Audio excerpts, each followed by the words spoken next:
शुरू से शुरू और देखते हैं कि बिजनेस स्टडी में किस प्रकार से क्वेश्चन बनेंगे एंड क्या होगा सही आंसर। मैं वीडियो को स्टार्ट करूं इसके पहले आपको मैं बता देता हूं, ये प्रश्न पत्र कोई मामूली प्रश्न पत्र नहीं है, इसे हल्के मत लेना।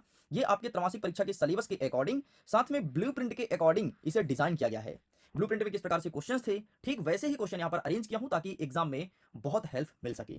तुमको पता है अगर इस वीडियो को तुम पूरा देखते हो ना तो यकीन मानो 80 में तुम्हारे 60 नंबर तो कहीं नहीं गए हैं। एंड जैसे मैं दूसरा प्रैक्टिस सेट अपलोड करूंगा तो वहां से तुम्हारा 20 नंबर का कवर हो जाएगा, मतलब 2 प्रैक्टिस पेपर पढ़ने के बाद तुम्हारा 80 में से 80 आने वाला है।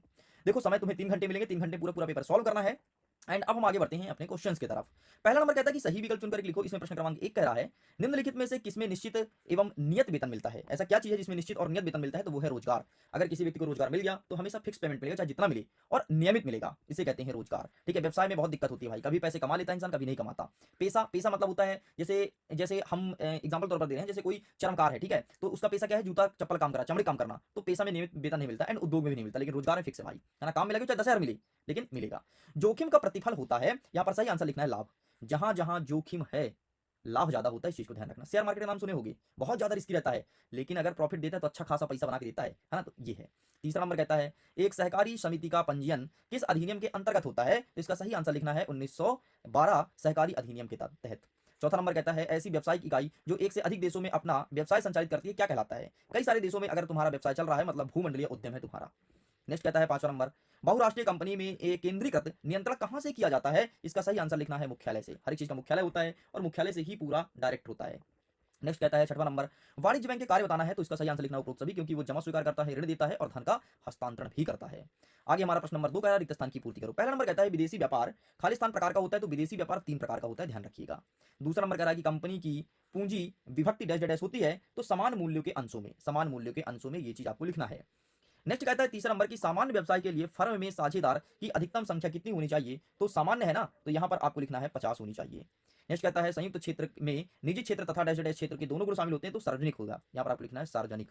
मतलब अगर वो संयुक्त क्षेत्र में निजी क्षेत्र तथा सार्वजनिक क्षेत्र के दोनों गुण शामिल होना चाहिए, मतलब अगर कोई संयुक्त है साथ में है तो उसमें गवर्नमेंट के एंड कोई प्राइवेट व्यक्ति का दोनों गुण होना चाहिए, तभी जाकर के ग्रोथ करेगा। पांचवा नंबर कह रहा है कि वह प्रलेख जिसमें बीमा की शर्त का उल्लेख होता है क्या कहलाता है, उसे कहते हैं बीमा पॉलिसी, है ना। तुम सुने भी होगे कि लोग आते हैं बीमा पॉलिसी करते हैं, बोलते हैं ये वाला पॉलिसी करा लो, और वो तुम्हें जिंदगी से ज्यादा मरने के फायदा बताते हैं कि आप मरोगे तो इतना पैसा मिलेगा आपके घर वालों को, है ना। कभी बीमा पॉलिसी वाले के पास बैठना, तुम्हारा जिंदगी कम फायदा बताएगा, तुम्हारे मरने ज्यादा फायदा बताएगा। नेक्स्ट कह रहा है छठवां नंबर कि ऑनलाइन व्यवसाय करने की विधि को क्या कहते हैं, तो इसे कहते हैं ई कॉमर्स। ठीक है, ई कॉमर्स देखते हैं ना आजकल चल रहा है अमेजॉन, फ्लिपकार्ट, मिंत्रा, मीशो, लड़कियों का फेवरेट होता है मीशो, बहुत खरीदती हैं वहां से सामान, आप भी खरीदते होगे। आप किस सोशल मीडिया साइट के, सॉरी, आप किस सोशल ई कॉमर्स का यूज करते हैं, कमेंट सेक्शन में लिखना जरूर, मतलब आप क्या ज्यादा यूज करते हो, फ्लिपकार्ट, अमेजॉन, मिंत्रा या मीशो। नेक्स्ट कहता है सत्य सत्य लिखो। पहला नंबर कहता है डाक संचार उद्योग तृतीयक उद्योग कहलाते हैं, तो बिल्कुल यहाँ पर आपको सही कर देना है। नेक्स्ट वाणिज्य व्यापार का अभिन्न अंग है, बिल्कुल सही हो जाएगा। एक सार्वजनिक कंपनी में अधिकतम 50 सदस्य होते हैं, नहीं, गलत बात है, ऐसा नहीं है। नेक्स्ट कहता है प्रतिनिधि साझेदार लाभ हानि का भागीदारी नहीं होता है, इसी बिल्कुल सही हो जाएगा। वायरस कंप्यूटर को सुरक्षा प्रदान करता है, गलत हो जाएगा, वायरस जो होता है कंप्यूटर को हानि पहुंचाता है।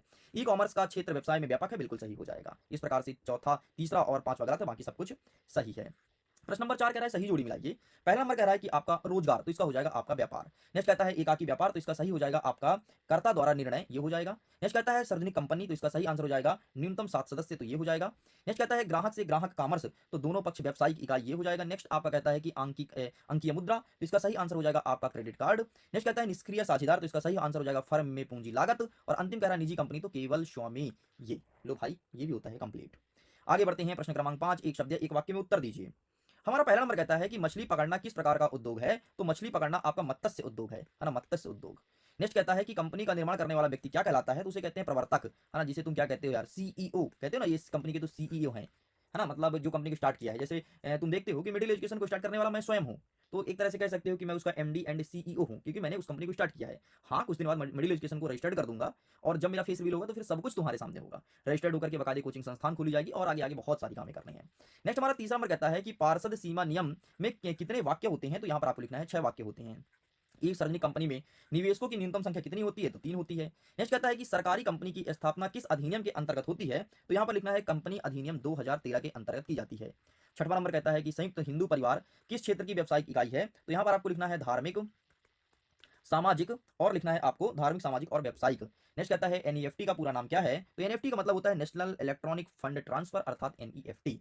इस प्रकार से ये होता है कंप्लीट स्टूडेंट। इन सब का आंसर भी लेकर के आया हूं, प्लीज आप इसका स्क्रीनशॉट ले लीजिए एंड अच्छे से प्रिपेयर